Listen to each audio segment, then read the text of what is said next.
How would you describe your season so far? It's been the best start to the season we've ever had. I mean, to have won the first 4 races and the sprint race last weekend in Azerbaijan, it's been a phenomenal start to the season for us. When you have that much success and you're the ones constantly being chased, but the competition is coming from within your own team, what challenges are presented? Well, it's always a different challenge, so it's a luxury problem to have. We've got 2 very competitive drivers.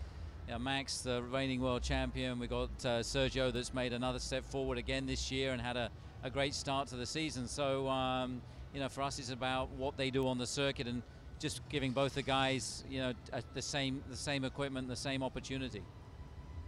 Drivers have egos. They have their own agendas. How do you balance the 2 personalities and the 2 agendas within one team? Well, I think it's just about being straight with them and honest with them, and about the team's objectives are always bigger than the individual's objectives. So, and they know as a team how we operate, that they get the chance, they get the opportunity to race each other, but they have to respect the team at the same time. And we're still very early in the year, and big upgrades coming from Mercedes and Ferrari, and we can't afford to lose points or concede any ground. So we've got to build as big a gap as we can as early as we can. The perspective is interesting, as there were years when you were chasing, there were years now where you are being chased. Being in both roles, how does that alter how you view the accomplishments and then the down years as well? Well, we went through a winning cycle and then through a tough cycle where Mercedes won everything, but we never lost sight of our target, and we never stopped believing, and we got ourselves back into a winning position. And now we go from being the hunter to being the hunted, and you can't keep looking over your shoulder. You've got to keep looking forward and keep pushing, keep attacking, and pushing to improve in all areas. You know that, your drivers know that, but how do you encourage that sort of mentality throughout the entire organization? Well, I think it has to come from the top, and I think as a culture, as a team that we have, is very much, we always want to be on the front foot. We always want to be pushing forward and take each weekend one at a time, and then the championship tables tend to take care of themselves. But everybody's focused on what we want to deliver as a team this year, which is to keep those 2 big trophies in our cabinet in the factory. How would you describe the fans in the U.S. and how it has changed over the course of your career? Well, this is nearly my 20th year doing this job, and I've never seen Formula One more popular in the U.S. as it is now. And I mean, it's unbelievable. We've now got 3 U.S. races. But even going out for a run in the morning, you're getting fans coming up and recognizing you, which would have never happened even 4 or 5 years ago.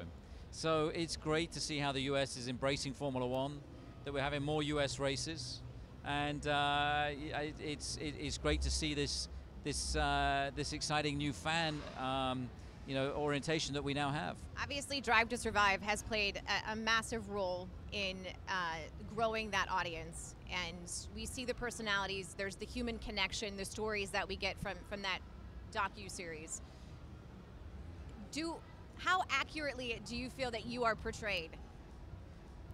Well, you have to remember they're making a TV show. Exactly. And so it's a little bit like the Kardashians on wheels at times. But look, there's always going to be a hero and there's always going to be a villain in any series or docu-series like that. And sometimes you're the hero, sometimes you're the villain.